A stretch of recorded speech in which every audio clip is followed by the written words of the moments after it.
আমার WB arts education চ্যানেলে সকল বন্ধুদের স্বাগত জানাচ্ছি। আশা করছি তোমরা সকলেই ভালো আছো।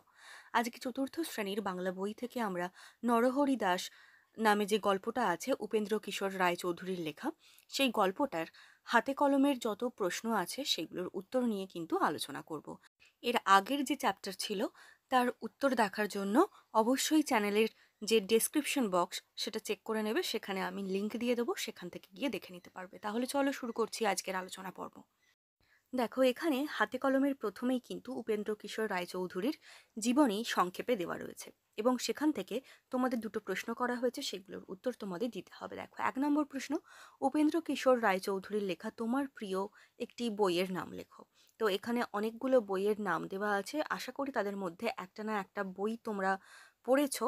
আর এখানে যে টুনটুনির বই লেখা আছে এটা কিন্তু ছোটবেলায় অনেকেই পড়েছে, তাই আমি এখানে উত্তর হিসেবে লিখলাম উপেন্দ্র কিশোর রায়চৌধুরীর লেখা আমার প্রিয় বইটির নাম টুনটুনির বই। তারপর দেখো, 2 দাগের প্রশ্ন, তার লেখা গল্প অবলম্বনে তৈরি কোন সিনেমা তুমি দেখেছো? তো তার যে লেখা গল্প অবলম্বনে কিন্তু গুপি গাইন বাঘা বাইন এই সিনেমাটা খুব বিখ্যাত। তো তোমরা এখানে লিখবে তার লেখা গল্প অবলম্বনে তৈরি গুপি গাইন বাঘা বাইন সিনেমাটি আমি দেখেছি। তারপর 3 দাগের প্রশ্নে বলা হয়েছে একটি বাক্যে উত্তর দাও। দেখো, 1 নম্বর প্রশ্ন, হ্যাঁ গা, তুমি কি খাও? ছাগলছানা ষাঁড়কে কি ভেবে এমন প্রশ্ন করেছিল? তো এর উত্তরে লিখবে ছাগলছানা ষাঁড়কে একটি ছাগল ভেবে এমন প্রশ্ন করেছিল। তারপর দেখো, 2 দাগের প্রশ্নে বলা হয়েছে গল্পে বাঘ হলো শিয়ালের মামা আর নরহরি দাস নিজেকে কার মামা দাবি করলো? তো নরহরি দাস নিজেকে সিংহের মামা দাবি করলো। তারপর দেখো, 3 নম্বর প্রশ্নে বলা হয়েছে ছাগলছানা ষাঁড়ের সঙ্গে কেন বনে গিয়েছিল? তো ছাগলছানা ষাঁড়ের সঙ্গে চমৎকার ঘাস খাওয়ার জন্য বনে গিয়েছিল। 4 দাগের প্রশ্ন দেখো, ছাগলছানা সেদিন রাতে কেন বাড়ি ফিরতে পারেনি? না, ছাগলছানা পেট ভরে ঘাস খেয়েছিল বলে সেদিন রাতে বাড়ি ফিরতে পারেনি, কারণ সে পেট ভর্তি থাকার জন্য অতটা হেঁটে বাড়ি ফিরতে পারেনি।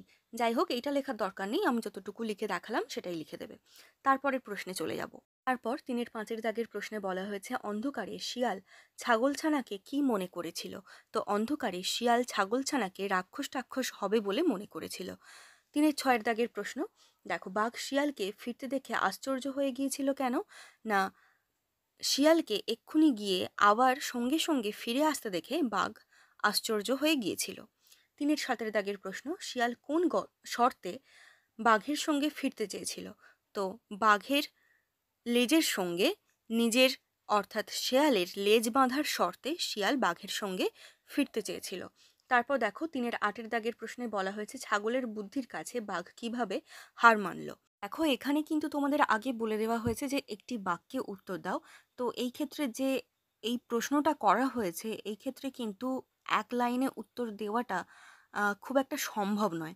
তো সেই ক্ষেত্রে তোমরা এরকম লিখতে পারো যে যখন বাঘ ও শেয়াল একসঙ্গে এলো, ছাগলছানা তাদের দূর থেকে দেখতে পেয়ে শিয়ালকে উদ্দেশ্য করে বলেছিল, আমি তোকে 10টা বাঘ আনার কথা বলেছিলাম, কিন্তু তার বদলে তুই আমার জন্য নিয়ে এলি একটা বাঘ। এই কথা শুনে বাঘ কিন্তু ছুটে পালিয়ে গিয়েছিল। এইভাবে বাঘ শেয়ালের বুদ্ধির কাছে হার মানল। এরপর দেখো, 4 দাগে বলা হয়েছে নিচের এলোমেলো বর্ণগুলি সাজিয়ে শব্দ তৈরি করো। তো প্রথমে যে শব্দটা রয়েছে এলোমেলোভাবে সেটাকে সাজালে হবে ভয়ানক, তারপর হবে সর্বনাশ, তারপর হবে সারা রাত, তারপর হবে অন্ধকার, তারপরেরটা হবে নিমন্ত্রণ এবং শেষেরটা হবে ছাগলছানা। এই প্রত্যেকটাই শব্দ কিন্তু তোমরা তোমাদের পাঠ্য বই থেকে পেয়ে যাবে।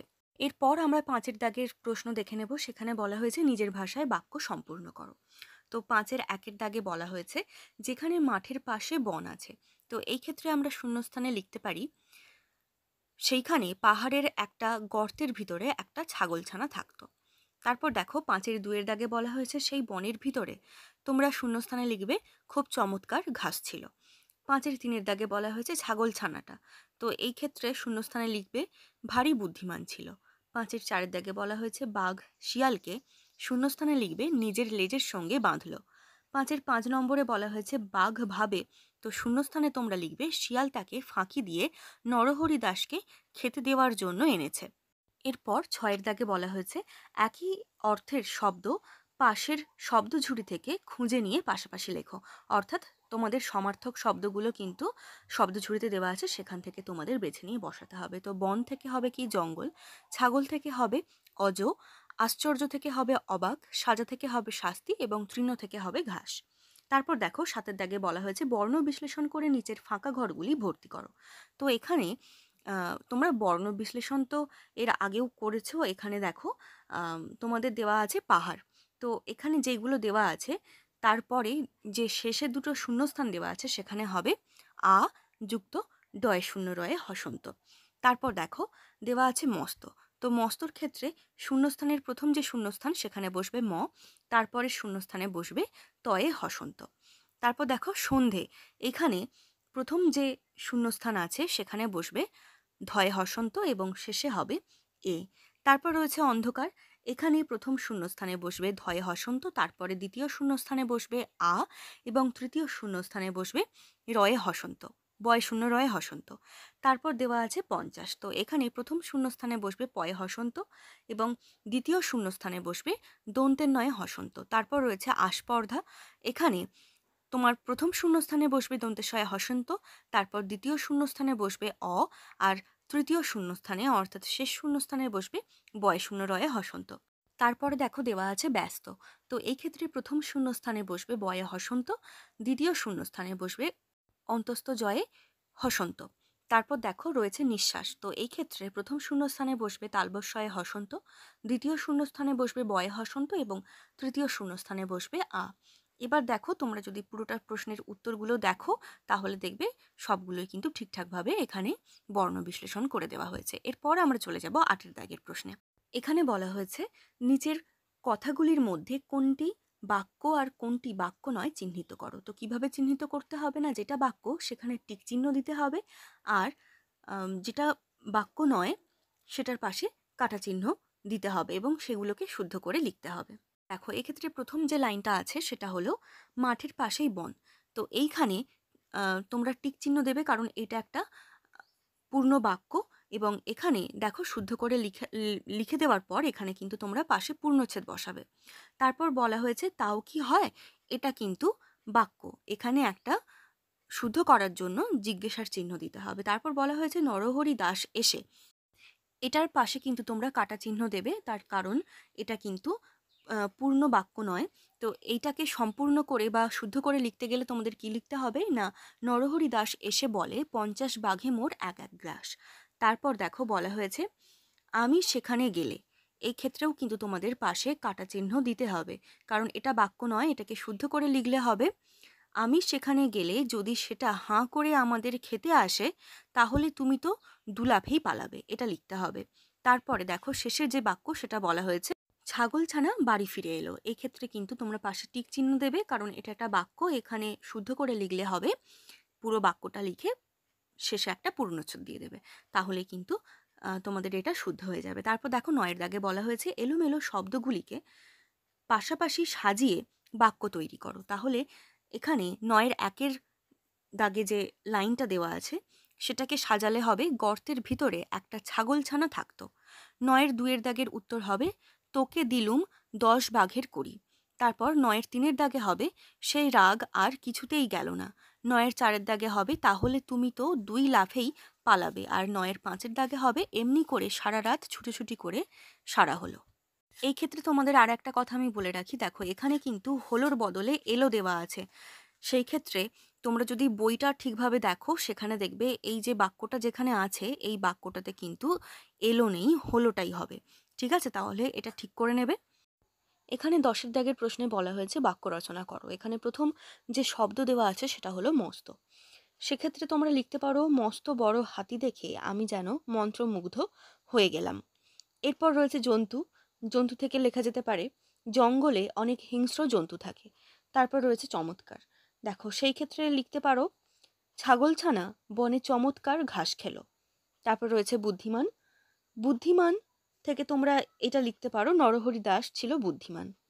তারপর আছে নিমন্ত্রণ, তো নিমন্ত্রণ থেকে লিখতে পারো শিয়াল বাঘ মামার বাড়ি নিমন্ত্রণ খেতে গিয়েছিল। এরপর দেখো ১১-র দাগে বলা হয়েছে এলোমেলো ঘটনাগুলিকে সাজিয়ে লেখো। তাহলে দেখো এখানে আমি 1 2 3 4 করে তোমাদের এখানে উত্তরটা দেখিয়ে দিচ্ছি। দেখো এখানে পরপর নাম্বার দিয়ে কিন্তু তোমাদের দেখিয়ে দেওয়া আছে কোনটা আগে হবে কোনটা পরে হবে। আশা করি তোমাদের বুঝতে অসুবিধা হবে না। এরপর চলে যাব আমরা পরের প্রশ্নতে। দেখো এর পরের প্রশ্নতে বলা আছে নিচের প্রশ্নগুলির উত্তর লেখো। 12 একের দাগের প্রশ্ন, এই গল্পে কাকে তোমার বুদ্ধিমান বলে মনে হয়েছে? তোমার এমন মনে হওয়ার কারণ কি? এর উত্তরে তোমরা লিখবে, উপেন্দ্রকিশোর রায়চৌধুরী রচিত নরহরি দাস গল্পে আমার ছাগলছানাকে বেশি বুদ্ধিমান বলে মনে হয়েছে। তারপর প্যারা চেঞ্জ করবে, করে লিখবে, কারণ ছাগলছানা তার অসাধারণ বুদ্ধির বলে শারীরিক দিক থেকে তার থেকে বহুগুণে শক্তিশালী শেয়াল ও বাঘকে ধরাশায়ী করেছে, অর্থাৎ পরাস্ত করেছে।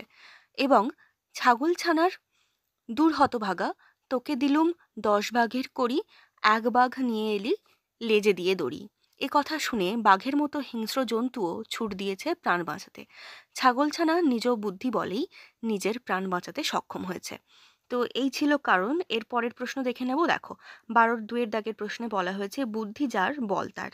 এই কথাটি সত্যতা প্রমাণিত হয়েছে এই গল্পে। এরকম অন্য কোনো গল্প তোমার জানা থাকলে লেখো। তো এই রকমই একটা খুব জানা গল্প হলো সিংহ এবং খরগোশের গল্প। গল্পটা আশা করি তোমরা শুনে থাকবে, যে এই গল্পতে খরগোশ বুদ্ধি করে জঙ্গলের এক অত্যাচারী সিংহকে, যে নিজেকে রাজা বলে দাবি করত, তাকে কিন্তু ওই একটা কুয়োতে তার প্রতিবিম্ব দেখিয়ে সেটাকেই বুদ্ধি বলে কাজে লাগিয়ে সেই পাতকুয়োর জলে তাকে ফেলে দিয়েছিল। তো যাই হোক, তারপর দেখো আমরা চলে যাব পরের প্রশ্নতে, অর্থাৎ 13 দাগের প্রশ্নে। সেখানে বলা হয়েছে গল্প থেকে অন্তত 5টি সর্বনাম খুঁজে নিয়ে লেখো এবং সেগুলি ব্যবহার করে একটি করে বাক্য লেখো। তো সর্বনাম কাকে বলে? না, বিশেষ্য, অর্থাৎ যে কোনো নামের পরিবর্তে যে সমস্ত শব্দগুলোকে ব্যবহার করা হয় বা পদ ব্যবহার করা হয় সেগুলোকে বলা হয়ে থাকে সর্বনাম। তাহলে এই রকম কয়েকটা সর্বনাম আমরা গল্পটা থেকে পেয়েছি, সেগুলো দেখে নেব। দেখো, তার, সে, তোমার, আমাকে, তুমি। তো এগুলো দিয়ে বাক্য দেখো। তার দিয়ে হবে, তার কাছে আমার একটি রং পেন্সিল আছে। সে থেকে, সে ভয়ে ছুটে পালালো। তোমার থেকে, তোমার বাড়ি কোথায়? আমাকে দিয়ে তোমরা লিখতে পারো, আমাকে একটি পেন দাও। তুমি দিয়ে লিখতে পারো, তুমি খুব বুদ্ধিমান। তো এইগুলো গেল। এরপর আমরা 14 দাগে চলে যাব।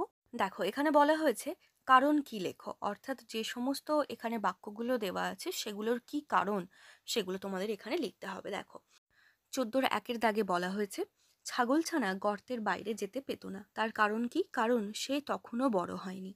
তারপর 14 2 দাগে বলা হয়েছে, ষাঁড় এসে বলল, এখন চলো বাড়ি যাই। কারণ সন্ধ্যা হতে শুরু করেছিল। 14 3 দাগে বলা হয়েছে, সে অর্থাৎ শিয়াল ভাবলো বুঝি রাক্ষস টাক্ষস হবে। কারণটা কি? কারণ গর্তের ভিতরে সে দেখলো কালো কিরকম একটা জন্তু ঢুকে রয়েছে। তারপর 14 4 দাগে বলা হয়েছে, বাবা গো বলে সেখান থেকে দে ছুট। কে ছুটেছিল? না, শেয়াল। তার কারণটা কি? কারণ ছাগলছানা বলেছিল, সিংহের মামা আমি নরহরি দাস, 50 বাঘে মোর এক গ্রাস। তারপর দেখো 14 5 দাগে বলা হয়েছে, বাঘ ভয়ানক রেগে বললে, বটে তার এত বড় আস্পর্ধা। কারণ কারণ শিয়াল নরহরি দাসের এক গ্রাসে 50টা বাঘ খাওয়ার কথা জানিয়েছিল। তো তার পরের প্রশ্নে আমরা চলে যাব, অর্থাৎ 15 দাগের প্রশ্নটা দেখে নেব। এখানে বলা হয়েছে নিচের বাক্যগুলিতে কোন কোন ভাব প্রকাশ পেয়েছে তা লেখো। দেখো এখানে বিস্ময়, ইচ্ছা, প্রশ্ন, বিবেক, উপদেশ, পরামর্শ বা নির্দেশ এবং ভয়, এই কয়েকটা কিন্তু তোমাদের ভাব প্রকাশের যে শব্দগুলো সেগুলো দেওয়া রয়েছে। দেখো 15 1 দাগে বলা হয়েছে, হ্যাঁ গা তুমি কি খাও? এখানে জিজ্ঞাসার চিহ্ন দেওয়া আছে, তাহলে এটা কি হবে? না, প্রশ্ন। তারপর দেখো 15 2 দাগেরটা বলা হয়েছে, আমাকে সেখানে নিয়ে যেতে হবে। তো এটা হবে ইচ্ছা। তারপর 15 3 দাগে বলা হয়েছে, যাস নেই, ভালুকে ধরবে, বাঘে নিয়ে যাবে, সিংহে খেয়ে ফেলবে। তো এটা কি হবে? উপদেশ। তারপর 15 4 দাগে বলা হয়েছে কি? না, এখন চলো বাড়ি যাই। তো এটা কি হবে? পরামর্শ বা নির্দেশ। ঠিক আছে। তারপর দেখো 15 5 দাগে বলা হয়েছে, শুনেই তো শিয়াল বাবাগো বলে সেখান থেকে দিয়ে ছুট। তাহলে এখানে কি একটা ভয় প্রকাশ পেয়েছে, তাহলে এটা হবে কি? ভয়। তারপর দেখো 15 6 দাগে বলা হয়েছে, কি ভাগ্নে এই গেলে আবার এক্ষুনি এত ব্যস্ত হয়ে ফিরলে যে? এখানে জিজ্ঞাসার চিহ্ন আছে বলে এটা প্রশ্ন করা যেতে পারে, তবে এইখানে কিন্তু বিস্ময় মানে অবাক হওয়ার ভাবটা বেশি প্রকাশিত হয়েছে, তাহলে এটা বিস্ময় লিখলেও কিন্তু ভুল হবে না। তোমরা প্রশ্ন অথবা বিস্ময় এই দুটোর মধ্যে যে কোনো একটা লিখতেই পারো, বা দুটোই লিখে দিতে পারো, কোনো অসুবিধা নেই। তারপর দেখো 16 দাগে বলা হয়েছে কি না, গল্পটিতে কে কোন সময়ে কি করছিল তা লেখো। তাহলে দেখো ছাগলছানার মা কি করেছিল না, ছাগলছানার বড় হয়নি বলে তাকে গর্তের বাইরে যেতে বারণ করতো। তো ছাগলছানার মা এটা করতো, কে কি করতো সেটা লিখতে হবে। দেখো তারপর বলা হয়েছে ছাগলছানা, ছাগলছানা উপস্থিত বুদ্ধি বলে শেয়াল ও বাঘকে জব্দ করেছিল ও নিজের প্রাণ বাঁচাতে সক্ষম হয়েছিল। এরপর দেওয়া আছে ষাঁড়, ষাঁড় ছাগলছানাকে বনের ভিতরে চমৎকার ঘাস খাওয়াতে নিয়ে গিয়েছিল। তারপর আছে শিয়াল, শিয়াল বাঘের কাছে সিংহের মামা নরহরি দাসের বার্তা নিয়ে গিয়েছিল। তারপর আছে বাঘ, শিয়ালের আবার ফিরে আসায় বাঘ অবাক হয়েছিল এবং নরহরি দাসের কথা শুনে ভীষণ রেগে গিয়েছিল। এরপর আমরা 17 দাগের প্রশ্নে চলে যাব। এখানে বলা হয়েছে শক্তি, বুদ্ধি ও কাজের বিচারে বাঘ, শিয়াল ও ছাগলছানার আচরণ কেমন তা লেখো। তো এক্ষেত্রে তোমরা এইরকমভাবে উত্তরটা লিখতে পারো। দেখো, বাঘ ও শিয়াল শক্তির দিক থেকে ছাগলছানার থেকে বহুগুণে শক্তিশালী হলেও বুদ্ধির দিক থেকে তারা ছিল দুর্বল। সাধারণ বুদ্ধিও তাদের মধ্যে ছিল না, তাই তারা অনায়াসেই ছাগলছানার কথায় বিশ্বাস করেছিল। কথায় বলতে যে সমস্ত ভয়গুলো ছাগলছানা দেখিয়েছিল সেইগুলোর কথা বলা হয়েছে। তারপর তোমরা লিখবে আর অন্যদিকে ছাগলছানা শক্তিশালী না হয়েও বুদ্ধির বলে নিজের প্রাণ রক্ষা করতে সক্ষম হয়েছে। এরপর দেখো 18 দাগের প্রশ্নে কি বলা হয়েছে না, নিম্নলিখিত অংশে উপযুক্ত ছেদ ও জ্যোতিচিহ্ন বসাও। দেখো এখানে বলা হয়েছে খেয়ে তার পেট এমন ভারী হলো যে, এখানে কমা দেবে, সে আর চলতে পারে না, এখানে পূর্ণচ্ছেদ দেবে। সন্ধে হলে ষাঁড় এসে বলল, এখানে কমা দেবে, তারপর ইনভাইটেড কমা দিয়ে তোমরা লেখা শুরু করবে। এখন চলো বাড়ি যাই। কিন্তু ছাগলছানা কি করে বাড়ি যাবে, কমা দেবে, সে চলতেই পারে না, পূর্ণচ্ছেদ, তাই সে বললে কমা, তারপর ইনভাইটেড কমা শুরু করবে, তুমি যাও আমি কাল যাব।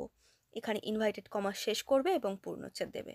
তারপর দেখো 19 দাগে বলা হয়েছে নিচের শব্দগুলির বিপরীতার্থক শব্দ লেখো। তাহলে মস্ত থেকে কি হবে ক্ষুদ্র, বাইরে থেকে হবে ভিতরে, লম্বা থেকে হবে বেঁটে, ব্যস্ত থেকে হবে অলস, আর নিঃশ্বাস থেকে হবে প্রশ্বাস, সর্বনাশ থেকে ভালো, দূর থেকে হবে নিকট। এরপর 20 দাগে যেটা বলা হয়েছে সেইটা তোমরা নিজেরা করে নেবে। এরপর আমরা চলে যাব 21 দাগে, সেখানে বলা হয়েছে গল্পে কোন কোন প্রাণীর নাম খুঁজে পেলে।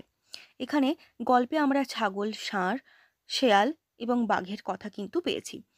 তাহলে ছাগলের ক্ষেত্রে আমরা কি লিখতে পারি না, ছাগল ঘাস খায়, গাছের পাতা খায়, এরা খামারে থাকে, আর স্বভাব এদের শান্ত এবং ভীত স্বভাবের হয়। আর ষাঁড়ের ক্ষেত্রে এরা ঘাস খায়, আর এরা কিন্তু বাসস্থানের ক্ষেত্রে খামারে লিখবে, আর এরা কিন্তু ক্রোধপূর্ণ স্বভাবের হয়। তারপর রয়েছে শেয়াল, শেয়াল খাদ্য হিসেবে কিন্তু প্রাণীর মাংস খায়, এরা থাকে জঙ্গলে বা মাঠের মাটিতে গর্ত করে থাকে, আর এদের স্বভাব কিন্তু খুব ধূর্ত প্রকৃতির হয়। আর বাঘের ক্ষেত্রে এরা প্রাণীর মাংস খায়, জঙ্গলে থাকে এবং এদের স্বভাব কিন্তু হিংস্র হয়। এরপর আমরা 22 দাগে দেখে নেব, সেখানে বলা হয়েছে নিচের প্রশ্নগুলির উত্তর নিজের ভাষায় লেখো। 22-1 দাগের প্রশ্ন, ছাগলছানার মা তাকে কিভাবে সাবধান করত। তো তারপরে আর একটা প্রশ্ন দেওয়া হয়েছে, তার ভয় কাটলো কিভাবে। তো এই প্রশ্নগুলোর উত্তর তোমরা এরকম ভাবে লিখবে, ছাগলছানার মা তাকে বলতো গর্তের বাইরে যাস নে, ভালুকে ধরবে, বাঘে নিয়ে যাবে, সিংহে খেয়ে ফেলবে ইত্যাদি বলে সাবধান করত। দ্বিতীয় প্রশ্নের উত্তর তোমরা প্যারা চেঞ্জ করে লিখবে, ছাগলছানা যখন একটু বড় হলো তখন তার ভয় কাটলো। তারপর 22-2 দাগের প্রশ্নে বলা হয়েছে বনে সন্ধে হয়ে এলে সেখানে কোন পরিস্থিতি তৈরি হলো। না, বনে সন্ধ্যা হয়ে এলে ছাগলছানা বাড়ি ফিরতে পারল না, কারণ ঘাস খেয়ে তার পেট ভর্তি হয়ে যাওয়ায় সে হেঁটে বাড়ি ফিরতে পারেনি। তারপর দেখো 22-3 দাগের প্রশ্নে বলা হয়েছে ছাগলছানাকে শিয়াল ভয় পেল কেন। না, ছাগলছানা অন্ধকারে শিয়ালের গর্তে থাকায় শিয়াল তাকে রাক্ষস টাক্ষস ভেবে ভয় পেয়েছিল। 22-4 দাগের প্রশ্নে কি বলা হয়েছে না, বাঘের উপর শিয়ালের রাগ হওয়ার কারণ কি। বাঘ যখন নরহরি দাসকে ভয় পেয়ে ছুটেছিল তখন সে দেখেনি তার লেজের সঙ্গে বাঁধা শেয়ালের কি দুরবস্থা হয়েছিল, তাই শিয়াল বাঘের ওপর রাগ করেছিল। এরপর দেখো তোমাদের একটা ছবি দেওয়া আছে। দেখো এখানে 23 দাগে বলা হয়েছে ছবির সঙ্গে মানানসই বাক্য লিখে গল্পটি সম্পূর্ণ করো। এখানে দেখো ছবিগুলো তোমরা দেখতে পাচ্ছ এবং সেই ছবির মাথায় দেখো 1 2 3 4 করে তোমাদের নাম্বার দেওয়া আছে। সেই নম্বর অনুযায়ী কিন্তু আমি এখানে তোমাদের বাক্যগুলো বলবো, দেখে নাও। দেখো, ১ দাগে লিখবে ছাগলছানার মা ছাগলছানাকে গর্তের বাইরে যেতে বারণ করত। ২ দাগে লিখবে একদিন ছাগলছানা ষাঁড়ের সঙ্গে বনে ঘাস খেতে গেল। ৩ দাগে লিখবে ছাগলছানা বেশি খাওয়ার জন্য চলতে না পারায় শেয়ালের গর্তে আশ্রয় নিয়েছিল। তারপর ৪ দাগে লিখবে শেয়াল গর্তে প্রবেশ করার সময় অন্ধকারে ছাগলছানাকে দেখল। ৫ দাগে লিখবে ছাগলছানাকে রাক্ষস টাক্ষস ভেবে সে ছুটে পালালো, সে অর্থাৎ শেয়াল। তারপর দেখো ৬ দাগে লিখবে শেয়াল বাঘমামাকে নিজের লেজের সঙ্গে বেঁধে নিজের গর্তের কাছে নিয়ে এলো। ৭ দাগে লিখবে ছাগলছানার কথা শুনে বাঘ শেয়ালকে লেজে বাঁধা অবস্থায় ছুটে পালালো। ৮ দাগে লিখবে সারা রাত ছুটোছুটিতে শেয়ালের নাজেহাল অবস্থা হলো আর ছাগলছানা সকাল হতেই বাড়ি ফিরল। তো এই ছিল আজকের আলোচনা। ভালো লাগলে অবশ্যই লাইক করো, কমেন্ট করো আর বন্ধুদের সঙ্গে শেয়ার করে দিও। আর যারা চ্যানেলে নতুন এসেছো তারা অবশ্যই চ্যানেলটিকে সাবস্ক্রাইব করো।